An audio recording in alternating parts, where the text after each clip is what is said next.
नमस्कार मंडळी, ठरलं तर मग या मालिकेच्या पुढे येणाऱ्या भागामध्ये आपल्याला असं पाहायला मिळणार आहे की प्रिया आता सँडीला म्हणते की तू माझ्या विरोधात सगळे पुरावे सायलीला देणार आहेस। त्याचवेळी तिथे ईश्वरी आता स्कूटर घेऊन येते आणि ती सँडीला बसवून तिथून घेऊन जाते। तर दुसरीकडे अर्जुनला त्याची माहिती कळते आणि तो म्हणतो की लवकरच प्रियाच्या विरोधात सगळे पुरावे आपल्या हाती लागणार आहेत। एकदा जर पुरावे आपल्या हाती लागले तर आपण प्रियाचा खरा चेहरा कुटुंबासमोर आणायचा।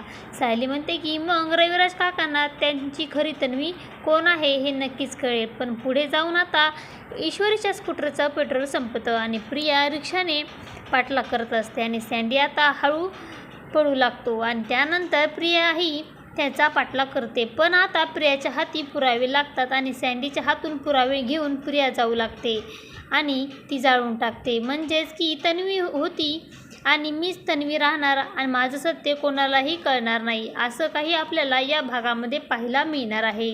अशाच मालिकेचे नवनवीन अपडेट पाहण्यासाठी आपल्या चॅनलला लाईक करा, शेअर करा आणि सबस्क्राईब करायला विसरू नका। धन्यवाद।